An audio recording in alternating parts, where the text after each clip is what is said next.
Namaskar, warm welcome from Cyclonet. Let's welcome Divya Tate, the change maker, the pioneer of ultracycling in India. Divya needs no introduction in the cycling community in India. We know her as an ultracyclist, the first super randonneur woman in India. She was the first one to participate in PBP in 2011.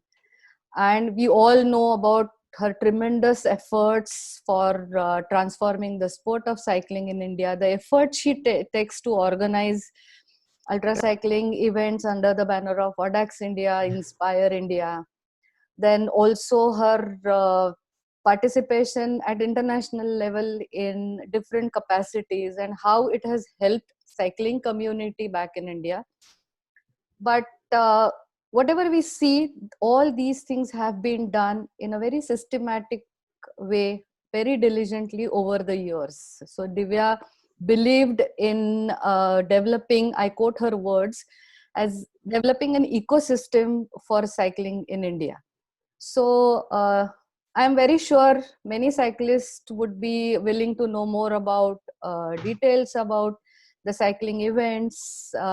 So let's talk to Divya. Let's know more about all these events, and let's know about her journey as the organizer of ultracycling events in India. So welcome, Divya.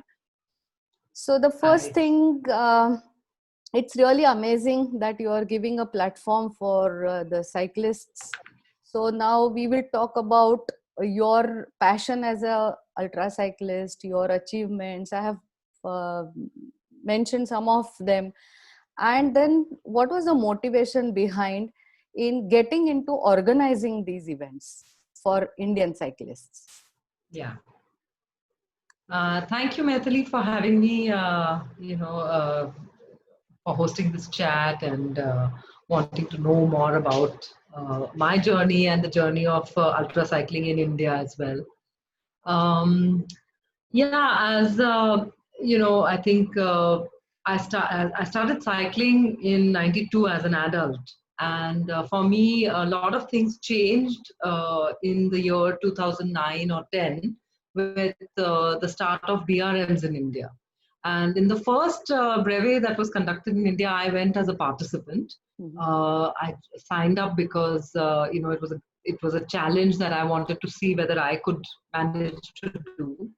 And I wrote it as a participant. I loved it. I loved being able to meet so many people because after so many 17, 18 years of just cycling on my own, I could see a community, I could see a group of people who were all passionate and interested in the same thing.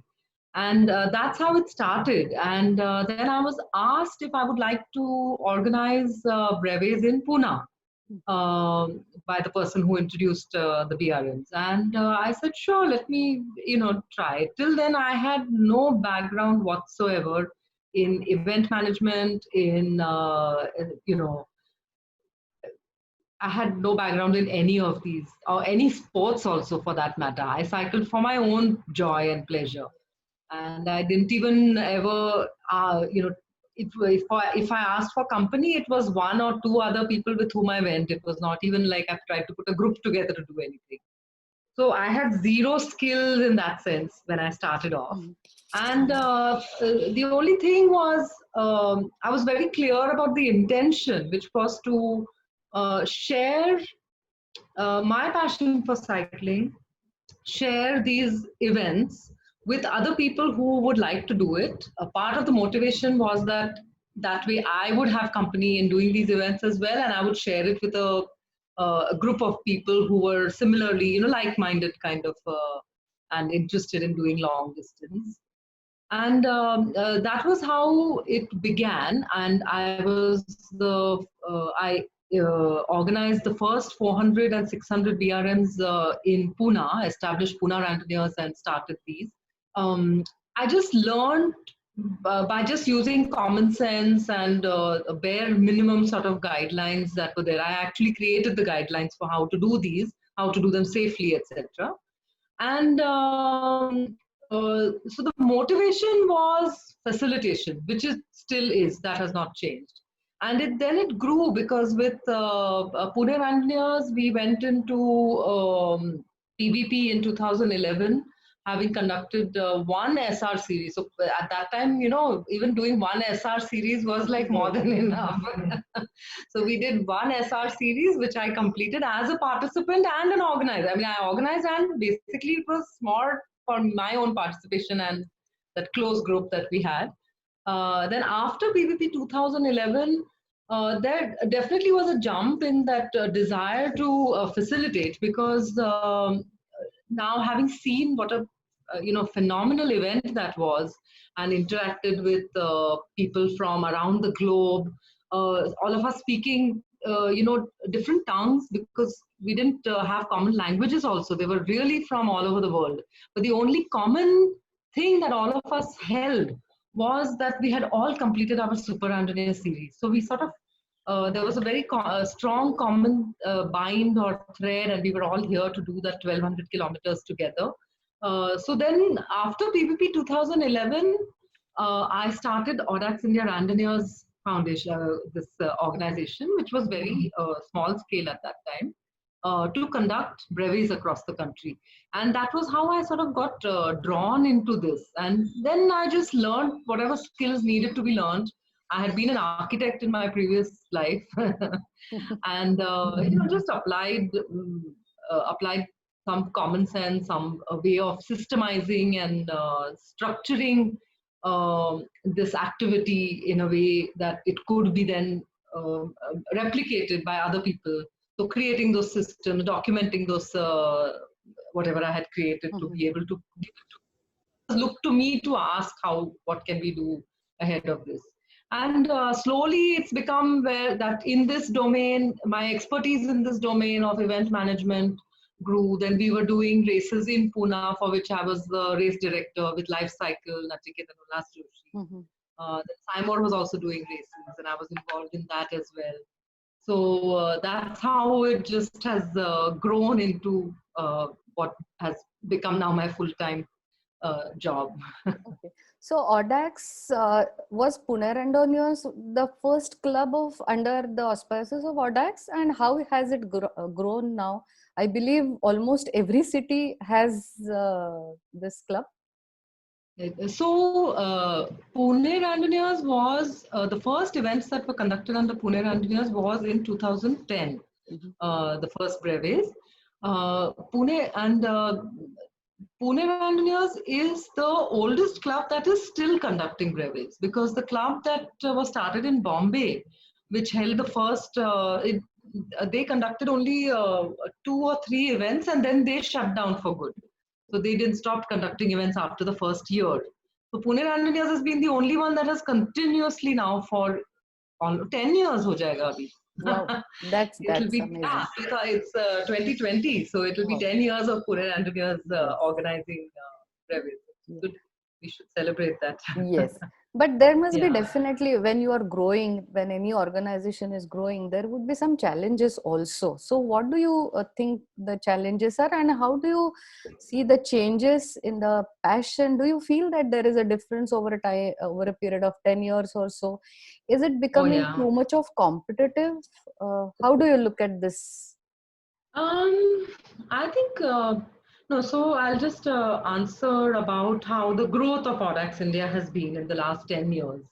So after 2011, we started to, so back then we were really a very small, close-knit community who was doing brevis.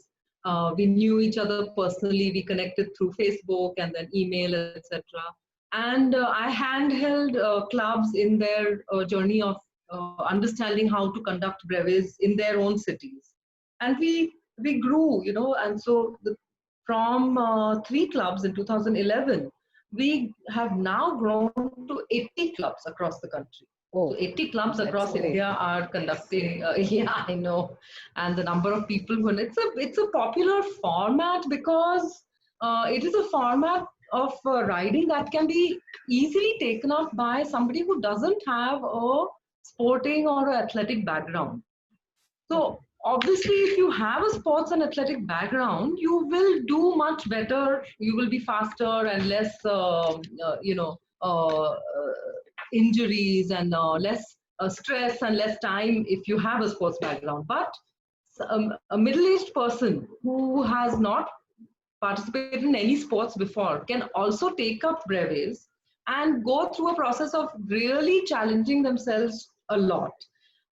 Brevets also gives you so many other things. It connects you with a community across India. It connects you with a community across the world. So every time randonneurs from India go for PVP or LEL, they make good, solid bonds and friendships with people across the world, which is what it was for me from 2011. So this having to oversee this growth, that what I talked about earlier about how systems needed to be developed. And so Audax India, I created this web tool which allows me to expand this activity easily across the country. We don't actually seek clubs to come and join us. We never invite anybody on board.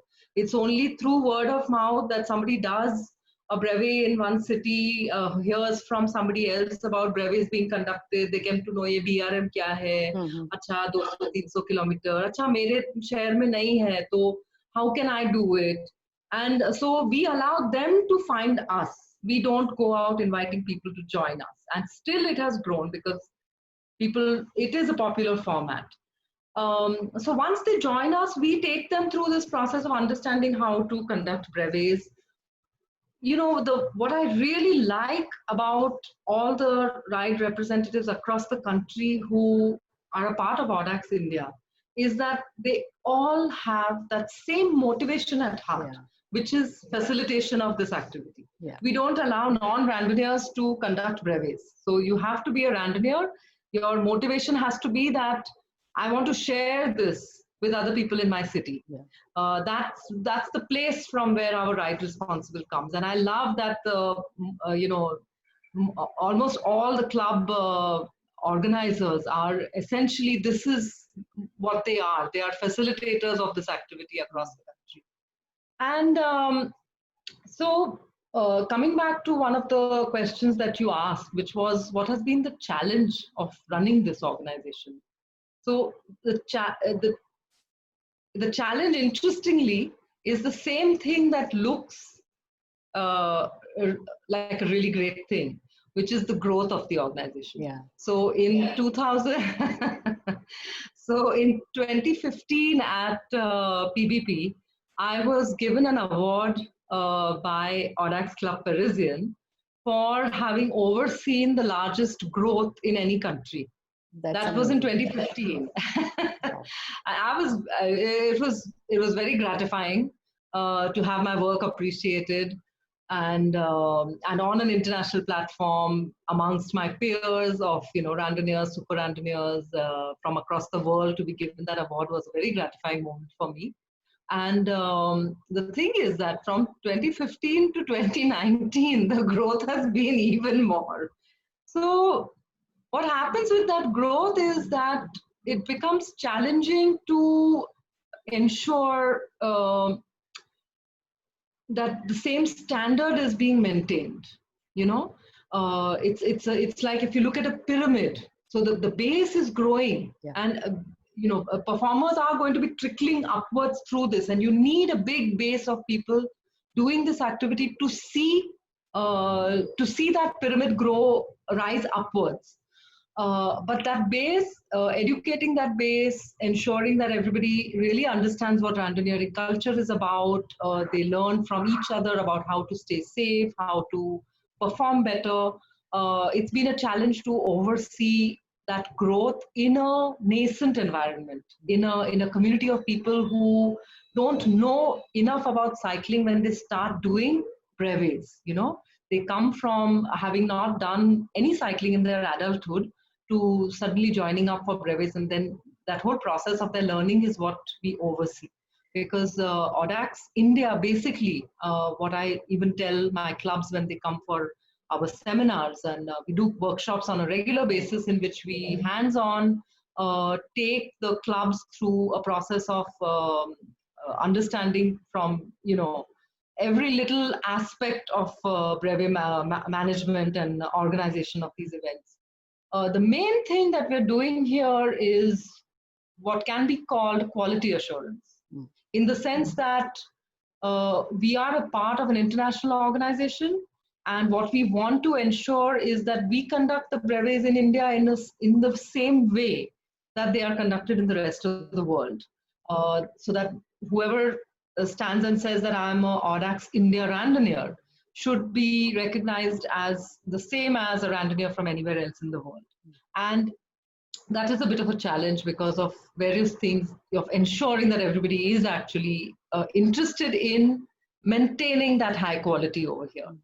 But So, I believe but I think, the hand holding which you do in the form of different workshops and getting them all together must be really beneficial for all of them, because that also is a great effort.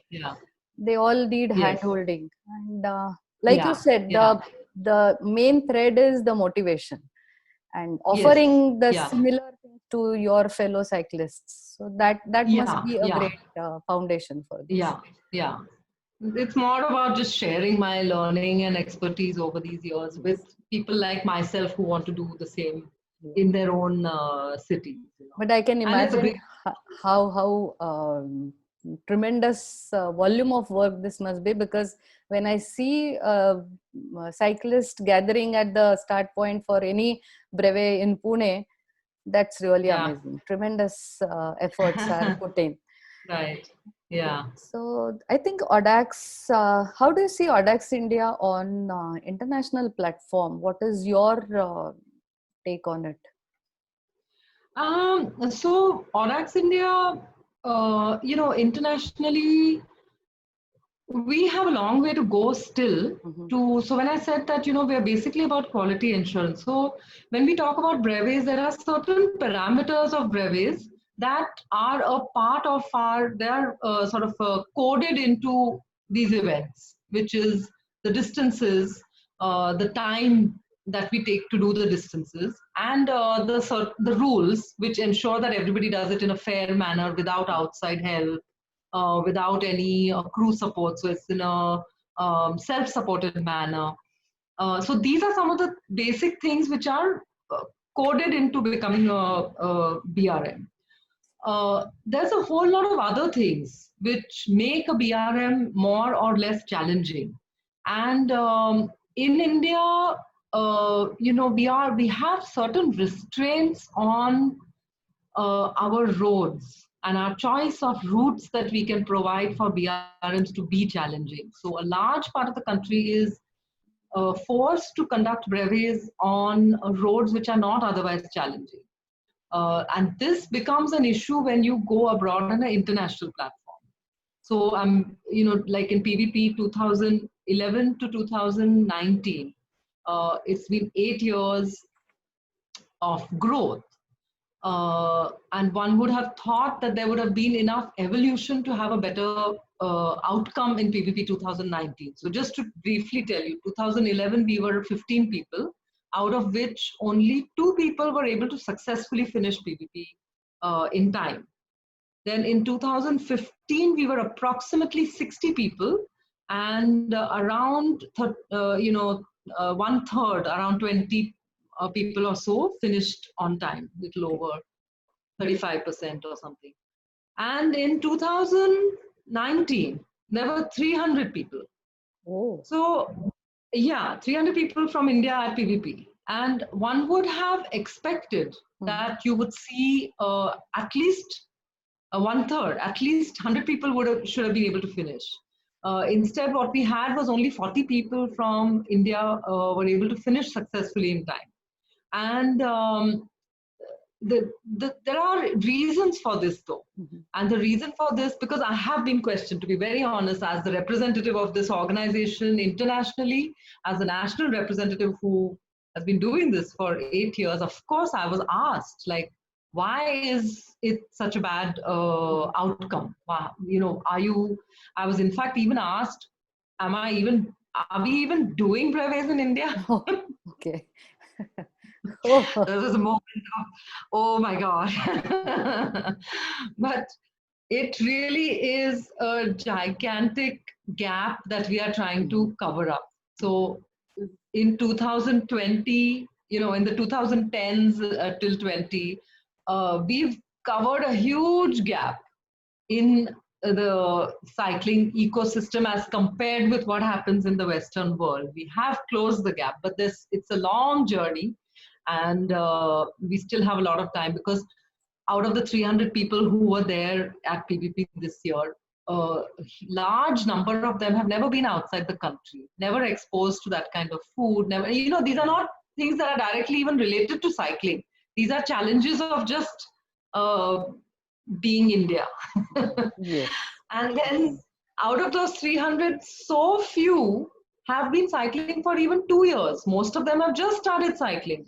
People who've been cycling for more than 2 years were very few. Any sports background were very few. And that was the small handful that was able to perform. But the other 300 were so new to ultra cycling. So it was almost like they were in the same place where we were in 2011. Okay. We had just started cycling, just our learning, had just started the learning curve. So things will change as the ecosystem grows and develops. It's going by leaps and bounds. So things will change. So on the international platform, Audax India and some of the other Asian countries which have been seeing large numbers, we do have a long way to go to be on par with them.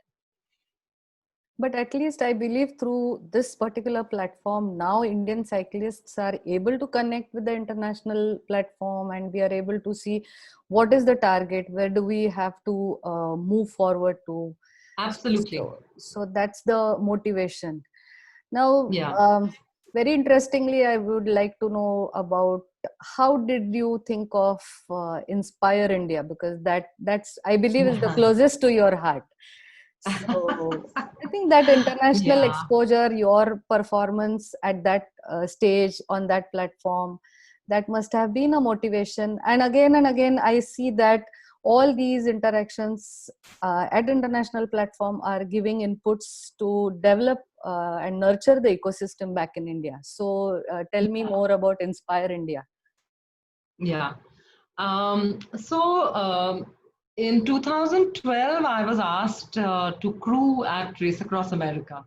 And RAM 2012, I went as a crew member for Sameem Rizvi from India, who was attempting it for the third time. Mm-hmm. And I mean, that event is phenomenal. You stand at one end of a landmass of a continent with your back to one ocean. And then, for the next 12 days, you're going to be cycling across this country until you reach the other ocean, like literally go across a continent. So just, the visualization of that journey of the people who decide to go out there and attempt this kind of a challenge. So that exposure to that event was, mind-blowing. And after 2013, I went back for another crewing experience. And I also attended a seminar by Race Across America to increase my learning about this, which is when I realized that we need to start that process of creating these events in India. And this platform of creating these events in India itself is going to allow us to succeed at Race Across America and similar international ultra cycling races. Yeah. So that was the main motivation for starting Inspire India, was to create, international quality events in India for Indians. And then later, once we've grown enough to be able to host people from across the country to see our wonderful country. India has such amazing terrain, such beautiful terrain for us to do things on. So that was the idea behind starting Inspire India. I would definitely like to more about your experiences in RAM, because RAM is such a amazing race. So I believe you. That will be a whole other interview. Maybe some glimpses of your. Because I crewed at Race Across America for 5 years. I went back every single year. From 2012 to 2016, every single year I was back there. I crewed for teams. I crewed for solo racers. I officiated also. And it was just about gathering. I just felt that there was so much to learn. There was so much that I needed to learn so that I could even apply anything here in India, or even for me to share my learning with people, I needed to ensure that I had a good solid base on it. So I went back to Race Across America for five of these 5 races consecutive. I also went to, I crewed at Race Across Europe, Okay. Race Around Europe, and for a 2-person team. That was another very interesting event, which very different because there were not so many participants, but you got to see that country in a different way. It was not as much pressure as Race Across America.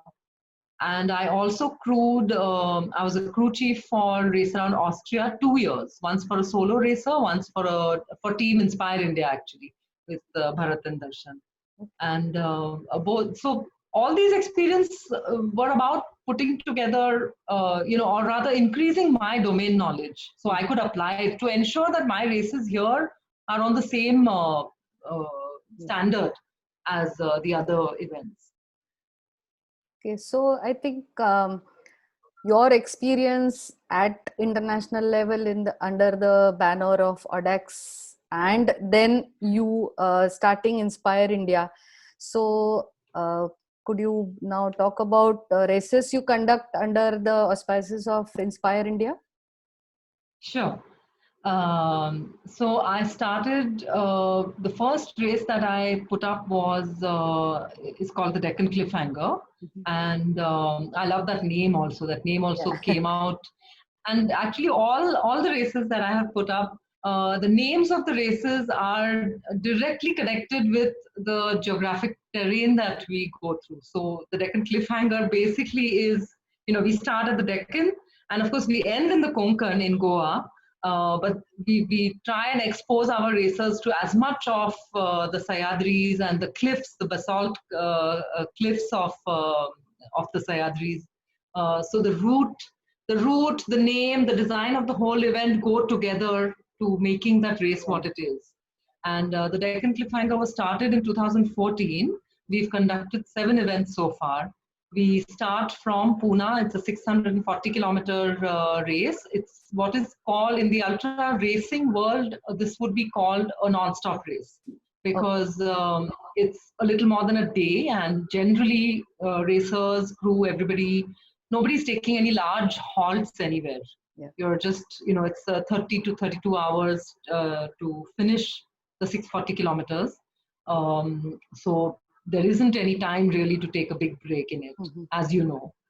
And the 640 kilometers, we try to expose the participants to challenges over here that the terrain provides us. And one of the key things is for 6 of the events, we climbed up to Mahabaleshwar, which is one of the highest points in the area, in the region. And we descend from there, and it's almost like a different climate change from going from Pune to Mahabaleshwar. You can sense it's much colder, the air is colder, the plants have changed, the air is cleaner also. And then you come down onto the Satara highway, and then you're on an exposed hot highway for the afternoon part. And then, of course, in the night, you descend through one of the mountain stretches into Goa, and even Goa is challenging because there's rolling terrain in Goa. So Deccan Cliffhanger is one of the challenging races, and it's provided India with all the solo finishers: Srinivas Gokulnath, Amit Samarth, Kabir Rachure, who finished it last year. So all the solo finishers of Race Across America are from DC. A lot of the team members who have done team in Race Across America also are from Deccan Cliffhanger. So that was the first race, and the idea of the route was just to start from Pune, which is my hometown, and finish it in a place that everybody would like to be. Yeah. Right. You know that. So we finished in Goa with a lovely little party. It's called the Deccan Cliff Hangover. Absolutely. that is its own kind of legacy that Deccan Cliffhanger Yes. has. We finished at a beautiful little beach called Bogmala. We're looking forward to it. This year, this race is now conducted in November. So hopefully this year it's planned for the 28th of November, and hopefully that should take place as it is. So that was the first race that I started. Now, between the Deccan Cliffhanger and Race Across America is still a huge gap in terms of distance and time frame. So the second race which I started was a 5-day race. It's called the Ultra Spice Race, and the Ultra Spice Race starts from Goa. It literally starts where the Deccan Cliffhanger finishes. But a few months later, we conduct it in Jan during the Republic Day weekend. And it starts from Goa and it goes all the way to Uti. So it's got multiple distances. 1200 and 1750 is what we're going to settle at now. The race goes along the coastline till Honavar. At Honavar, it climbs through Jog Falls. It goes through the coffee plantations of Chikmagalur. It travels through Coorg. It descends again into Kerala. And then from Kerala, you climb all the way through the tea and coffee plantations to the topmost point of the race, which is at Uti. And literally, it's not just the distance, it's the climate changes that the racers go through, from hot, humid climate to really cold. At Uti last year's, in 2019 January, when Kabir cycled up to Uti in the early morning hours. And when he reached the control point in Uti, he had icicles in his beard. Wow. Oh my God. So that's the kind of differences in climate and what the racers undergo. And it's a astonishingly beautiful route. It's green. You go through forest and plantations, and if you see the name of that race, the Ultra Spice Race, it's because you go through spice plantations, and it's a beautiful race with 5 days. The logo of the race also has an elephant in it because you're going through elephant country. So that race is a kind of a stepping stone between Deccan Cliffhanger and Race Across America. So for somebody who's wanting to do RAM, it's highly recommended that you don't just qualify for RAM by doing Deccan Cliffhanger, which is just a 1-day race, but you get out there for Ultra Spice with your crew, and you for 5 days, you and your crew undergo and see what you're going to go through for 10 to 12 days at Race Across America. So it's a training platform for that. Of course, it's a standalone race, which is beautiful on its own. But the idea was to have a tappa between DC and RAM. This year in the Ultra Spice, we introduced a slightly different format. So Inspire India races are all races with crew support. But what we did was the Ultra Spice race crew support becomes expensive. So we introduced a sort of a self-supported format in the Ultra Spice race where they don't require a crew. As race organizers, we provide drop bags, and we also broke the race up into stages. So the format became a very interesting, completely different kind of thing, because now you're not racing for 5 or 6 days straight, but you're racing, then you rest, then you have another flag off, then you can race, and you can change the way in which you sort of, your strategy for the race as well, as a solo racer, of course. So that's an interesting format, which I think that one will become more popular, because I can see that Audax randonneurs will be able to participate in this one. They'll be able to challenge themselves. It will be a good training ground for them for international races also, for PVP and LEL, because the amount of climbing is very high. Now, since you brought up this point, a very important and a very useful advice I would like to seek from you. Basically, there is a difference in the format of Audax and ultra racing, right? So somebody who is into BRMs, who is used to it, I don't think he would be immediately able to shift to ultra racing. So what is your advice for those who are wanting to shift from Audax to ultra racing? Right. So Inspire India's races, which are qualifiers for the Race Across America, it is mandatory to have a crew and support vehicles with you. The reasons for this is one is that the time limits in the ultra races is much shorter than in DRMs. So, for example, 600-kilometer DRM, you get 40 hours in which you are on your own. And in 40 hours, you can stop, you can have a nice sleep for 3 hours, you can stop and eat your food at dhabas. And randomiers are used to doing their breves in that way. Whereas in ultra races, for example, Deccan Cliffhanger, we have only 32 hours for the men in the main category. So it's 640 kilometers. So there's no time for you to stop and do things, which is why your crew has to be there to ensure that they are providing you with everything that you need: hydration, nutrition, sleep, and most importantly, safety. Because since the time limit is so much smaller, racers are not going to be able to take a long recovery sleep in between. So your crew has to be there to ensure that you are able to sleep. So this is the main difference between randoneering and ultra racing. So that's the main difference between the format. So for Inspire India, I do conduct seminars, and I think this year we'll probably do an online seminar. But of course, my older seminars are recorded presentations, and details are there on the website for people who are wanting to switch. And in that seminar, I do normally talk to people who are randoneers who are wanting to do RAM qualifier races. Is that the one thing that you have to get used to is having very little off-saddle time. So one is that you have to train and prepare a crew. So you have to get used to cycling with a crew, with a whole team watching you 24/7. So it can be unnerving in the beginning, but you have to get used to that.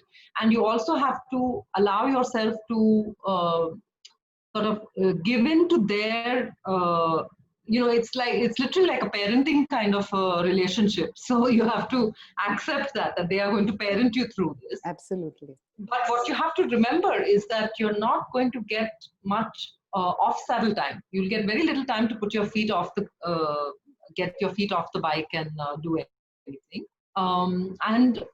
So that's the main difference between these two. As I said, at UltraSpice, we've introduced that new format, which is the sort of merger of these two, but you don't need a crew in that. You do have to be racing much faster. It is a race, so it's competitive, but you don't, you get your drop bags and so it's a kind of a merged format. So even if the format is changed, it is still challenging. The level remains the same. So yes, that's right. So Maithili, I forgot to talk about my third race. Oh yes. Yeah. So after we did the UltraSpice, the idea was so Inspire India would like to have a whole range of events across the country. So that throughout the calendar year, your ultra racers are able to take part in races in different parts of the country, different terrain, so so racers can grow and evolve and become stronger through doing these races multiple times. So that was the reason to look for a possibility of doing a third race. And the third one was planned in the Himalayas, in the highest parts of the Himalayas where we can do a race like this, in Ladakh, which is called the land of high passes. So that race starts in Leh. It's called the Great Himalayan Ultra. It is the world's highest ultra race, of course, and it goes without saying. And the challenges of that race are the high altitude.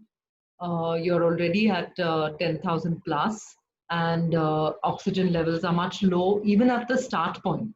And then you go even higher from there. You are flying Fotula, etc. So we require racers to come in there at least 10 days before to acclimatize fully before they are able to go out and race. Even their crew required to report 3 to 4 days before. That race is a RAM qualifier for which, again, looking at the conditions, I had to introduce a slight change in the format of normal RAM qualifiers. So world over, it's again a slight change in the sense that this race actually does take a halt for 3 hours in the lowest part of the race, which is in Kargil. And the reason for that is that the Himalayas it's not just the height and the lack of oxygen, it's also the exposure to those mountains, the lack of anything that you have on the roads, everything is a little, it's hugely challenging. So what I didn't want was that crew and racers should stop anywhere in the middle of the route to take a rest break, because it will be required on low oxygen like that. They will need to take a break, and it would be dangerous if they were to stop anywhere on that route on their own. So we said we'll have a planned break where everybody mandatory has to stop for 3 hours, get a rest, and only then continue again. So that's a beautiful race. That one is planned for September 4th. I'm keeping my fingers crossed that we'll be able to conduct it this year. It doesn't look very likely. Let's see. I'm open to it. If anybody wants to participate and we are able to travel there, then we'll just go ahead and yeah. So it's really amazing to know about Inspire India. And I believe the very interesting venture now in the development of this ecosystem is inclusion of women. So I'll be very happy to ask you about your idea behind having this Audax Women Club. And more importantly, why did you think that it should be for women? Why do you think women should be on saddle? And how do you look at this venture at this juncture, at this point in time? Yeah. So Audax Women's Club is actually my latest sort of a creation of this nature. We started it I think I launched it sometime in January, December or Jan. And the idea behind the Audax India Women's Club is to conduct brevets which are women-centric. So what we're looking at, what we insist on is that participants should be 50% women and 50% men. So we want to see men participating as long as they are bringing in women into the sport, as long as they are what we call enablers or buddying up with women they also should need to be engaged with the idea. Men need to be engaged with the idea of seeing more women in everything. So that's the idea of the Audax Women Club. And we conducted the first event on the 8th of March, which was Women's Day. The first event was held at my favorite spot, which is Goa, Bogmalo. We did a 100K Brevet Populaire, and we did a 200K VRM. We had women from all over the country. We had men from all over the country coming and joining in to have a celebration of this. And our tagline is that we should be 50-50 by 2030. So we've got 10 years to see 50% participation in all brevets all around the world. I mean, that is how it should be. We are having to work harder to actually achieve that. But brevets, I've talked to some of the women participants. At PBP this year, I got connected to 20 women from across India who were participating in at PBP. And it's wonderful. They have such strong stories of how they've got into brevets, of the benefit to them, their sense of strength, willpower, their sense of self-worth. So many of these women have overcome health or emotional and psychological trauma through their journey through brevets. And that's the reason why I think it's really important to be able to do this. So going forward from here, what my plan is that Audax India Women's Club will conduct women-centric brevets around the country. So we'll pick a spot, we'll have the club organizer host it, and then that way we attract more women in different parts of the country to join into this activity. Yeah, that's great. I like the tagline of this particular club, and I'm really very hopeful. Yeah, I think putting across all the success stories, all the motivation to women will definitely boost their confidence. So, yeah, yeah, yeah, so it was really interesting to know about Audax as well as Inspire India, and I think. yeah. Uh, the wishful thinking is we should have greater participation in challenging races. Like now we know what Deccan Cliffhanger, the way it has become very popular. Yeah, So the Himalayan right. race should also be that popular, and I know for sure that will be a very popular race. So now, Yeah. in the end, how do you think the progress after this particular COVID situation? How do you look at the scenario for cycling post COVID? Um, Post-COVID, I think cycling in general is bound to grow a lot because as a means of transportation, as a means of commuting, Yeah. as a means of exercise, leisure, just cycling in general is set to grow like mad across the world and definitely in India, since we already have such a big base of cycling in India, through at all levels, Yeah. events and commuting. I think that part of cycling is definitely going to grow.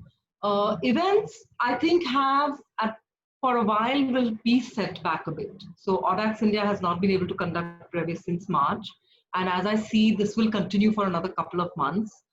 Inspire India, maybe one of these events will get affected, but I think we should be able to continue with the events. So events may get set back a bit, which is okay. The main thing is to just get people cycling for health and for the environment. So that's what think is the way forward from here. And I think that the base of 10 years of having grown this activity across the country, we'll see the fruit of that now. Yeah. Yeah. So I'm really hopeful that we should be able to see more and more participation in Inspire India I'm races sure. and BRMs, and mainly women participating in BRMs more and more. So thank you so much, I'm Divya, sure. and we will look forward for some new ventures from your side. So I'm very sure you will give me another opportunity for such a nice interaction. Thank you. Thank you once again. Thank you Certainly. so much. Thank you so much, Maithili. It's been my pleasure talking about my passion and my profession. Yes. As always, I've enjoyed. Yeah. Thank you. Thank you. Yeah.